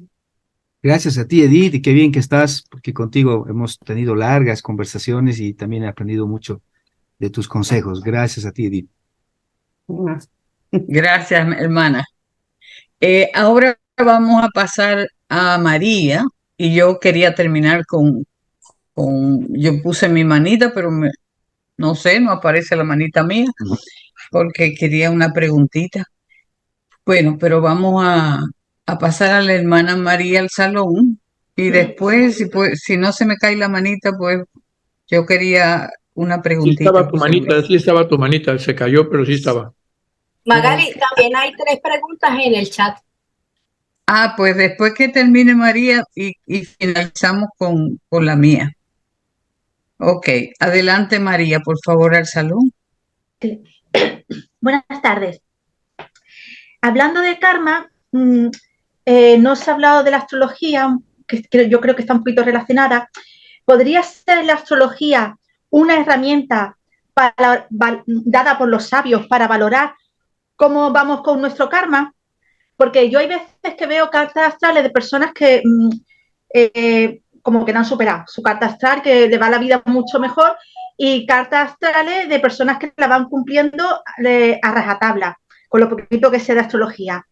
Entonces, no sé, puede ser una herramienta dada, un código dado, y podría haber más códigos aparte de la astrología para conocer cómo valorar un poquito cómo vamos con nuestro karma. Y otra pregunta más. ¿Tener una mala muerte podría redimir parte de nuestro karma? Esas eran mis 2 preguntas. Gracias. Gracias, María. Bueno, sobre el karma y la astrología, recuerdan cuando hablamos de la primera creación, y creo que en la sexta o quinta etapa se creaban los animales potencialmente. Si mal no recuerdo, y ahí Isaac me podría corregir, o cualquiera que conozca, ahí es donde están los aspectos astrológicos, ¿no es cierto?, del zodiaco justamente, ¿no? Podría estar equivocado, pero recuerdo que ahí estaba, ¿no? Y sobre la carta astral, tenemos que hablar de la fecha de nacimiento. Ahí en la charla les comentaba de que justamente estas jerarquías son las que se encargan de diseñar todo nuestro plan y además de escoger el momento, la hora precisa en que tenemos que nacer. Y esto es un mandato divino, ¿no? No podría decirles qué pasa si nacemos por cesárea, posiblemente cambia, pero sí lo que escuché de otro hermano que conoce de este tema, que es Hugo, es que en la carta astral podemos ver, los que conocen justamente el tema del karma, ¿no? El karma. Entonces, es una buena forma de entender un poquito el karma. Es importante hacerlo con gente que conoce, obviamente, ¿no? Pero no conozco sobre el tema de la astrología, que hay una buena forma de entender el karma a través de la carta astral. Y además recuerden que la fecha y hora, lugar donde tenemos que nacer, está dicho por estas jerarquías, ¿no? Gracias, María. Y sobre el tema de la muerte, si por ejemplo tienes una mala muerte, ¿eso entra también, digamos, dentro Sí, del sí, claro. karma? Claro que sí. Es más, el señor Anglada decía en alguna parte de la charla de que algunas veces la enfermedad es un aceleramiento del karma, ¿no? Es más, una mala muerte por enfermedad muy posiblemente sea una ayuda que nos están dando, ¿no? En vez de pagar de 10 en 10 centavos durante muchos años, a veces pagar de 5 en 5 pesos durante menos tiempo, podríamos entenderlo si tenemos la conciencia de lo que está pasando como un aceleramiento del karma. Entonces, esas malas muertes, que hay muchos tipos y muchas condiciones y circunstancias, pero una mala muerte, obviamente, podría ser un aceleramiento del karma, ¿no?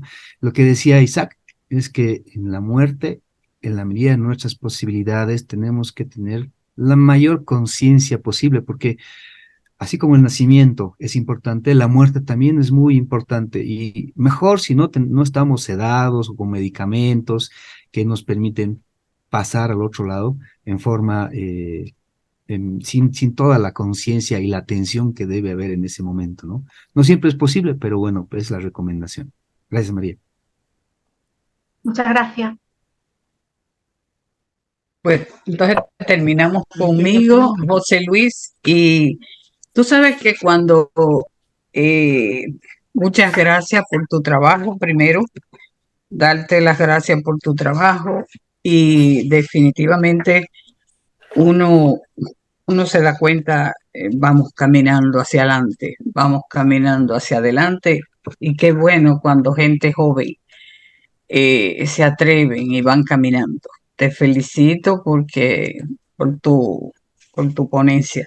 Pero escuché cuando ibas por la segunda parte que dijiste, vamos a dejar esta pregunta para el final porque debemos hablar de ella. Y cuando un charlista prepara esa pregunta y no las menciona, es porque quizás nos tiene algo bueno que comentar ahí para que lo recordemos.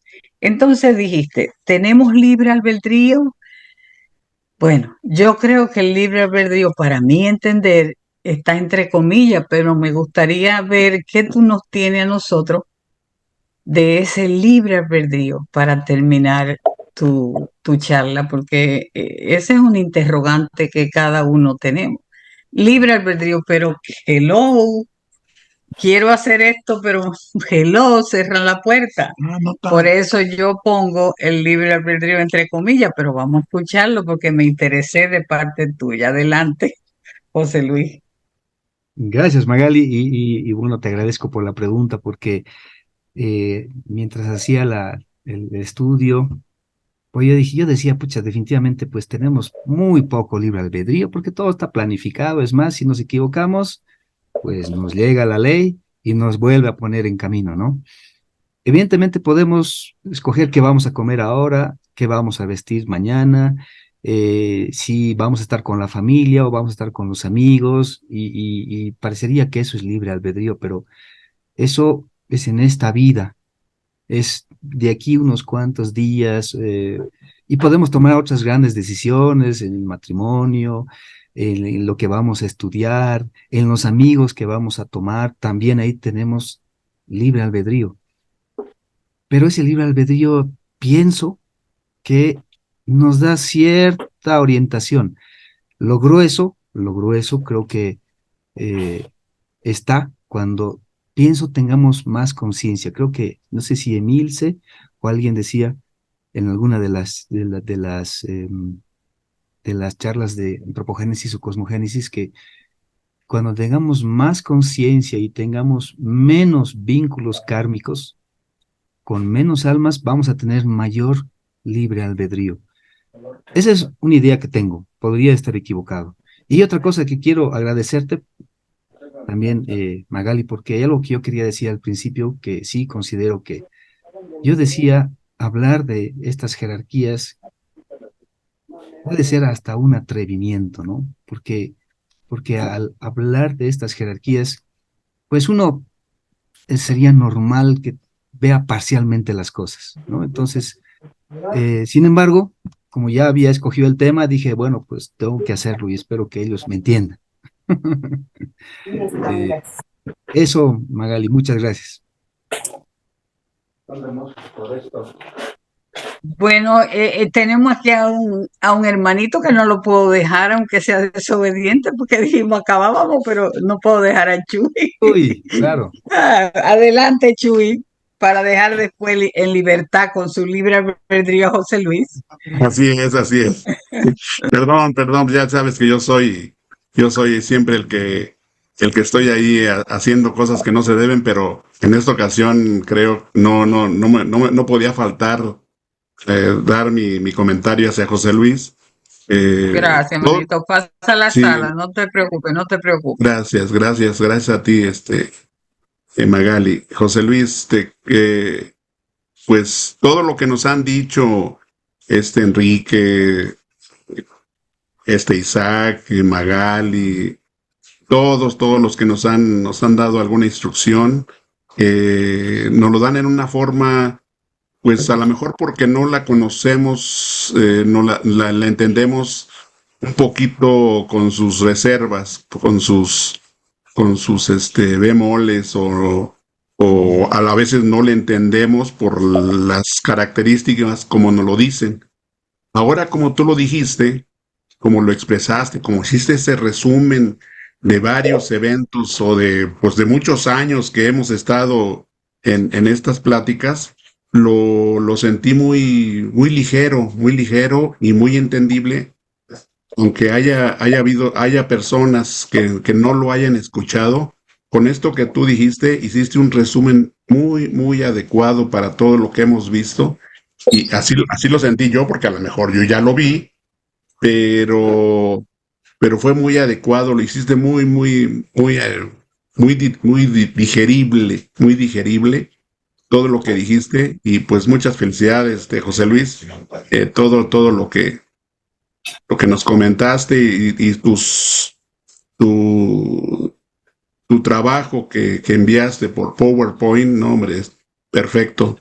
Eso yo creo que debe de ir compaginado tanto como lo que dices, como lo que estás plasmando, para que sea más entendible y pueda uno hacer una conexión. Gracias a todos.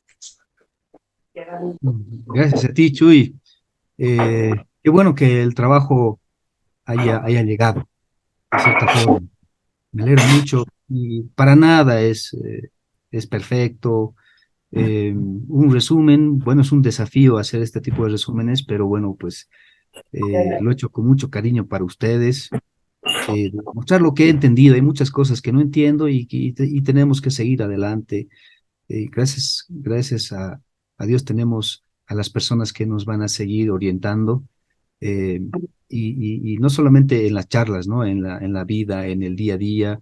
Entonces, es un trabajo que continúa. Feliz de que haya llegado, ¿no? Saludos a ti y a Malú. Sí, gracias. Y sabemos que tenemos un libre albedrío, pero siempre nos llega lo que nos debe de llegar, ¿no? Gracias. Bueno, no se mueva nadie, por favor, porque los que están en el chat también tienen el derecho de ser escuchados. Y vamos a escuchar a través de Carolina, que nos va a leer las preguntas. Por favor, Carolina, para ya terminar el trabajo. Ok, gracias, Magali. Primero, Oscar pregunta si se puede compartir el PDF de la presentación. Luego, Iván Leonardo dice. Espérese, vamos a contestarle a Oscar, por favor, porque es sencillo lo de Oscar. Si esa va a ser compartida, ya el hermano Chuy la pondrá en el canal y con mucho gusto tendrá la oportunidad de escucharla completita para usted en la tranquilidad de su hogar. No, Entonces, él se refiere al PDF, Magali, o sea, el material. Al PDF. Bueno, eso tendrías que hablar directamente con José Luis para que te facilite esa presentación. Perdón, Magali, hagámoslo en forma sencilla. Los que Ajá. quieran, que manden los correos por el chat. Y yo se lo mando, o yo mismo les puedo mandar el PDF, y ahí me estaban pidiendo también el libro de Vicente Beltrán Anglada, que también lo tengo, y con gusto se los puedo enviar. No hay José problema. Luis, si gustas, también se puede poner aquí mismo en el chat y la gente los descarga ahorita, si gustas. Lo que O pasa es que no mándamelo. voy a alcanzar, pero si Yo, me yo mandan... lo tengo en PDF, si gusta lo puedo poner, ya, gracias, claro, excelente. si gusta puedo. Gracias, Ok. Carolina, claro que sí. Ok, Sí. entonces ahorita lo pongo. Pregunta Iván Leonardo, ¿cómo poder explicar una vida presente llena de abundancia y riqueza que se supondría es el resultado de muy buenas acciones pasadas, pero en donde la persona que goza de esos privilegios lleva una vida poco ética con tendencia a hacer daño a otros y a sí misma? El karma, según eso, no evoluciona ni vertical ni horizontalmente, sino en círculos, o es el ego que cae en ciclos eternos de error, y si es así, ¿dónde queda el desarrollo y la evolución de nuestra conciencia? Gracias por la respuesta. Gracias. Bueno, una vida con abundancia y riqueza. Yo quisiera ahí, entiendo que sería la abundancia material y la riqueza que trae el dinero, ¿no? Eso no es abundancia y riqueza, ¿no? No es abundancia y riqueza. Yo creo que la riqueza y la abundancia es cuando uno se va liberando de los lazos kármicos y se va siendo más libre y tiene más conciencia, ¿no? Pero bueno, entendiendo la pregunta, sería abundancia y riqueza materiales, ¿no? Evidentemente, pues seguramente esa alma ha recibido por algún motivo la posibilidad de tener esos recursos, ¿no? La mente, una mente despierta para poder conseguirlos, el entorno adecuado que le ha permitido tener esa abundancia.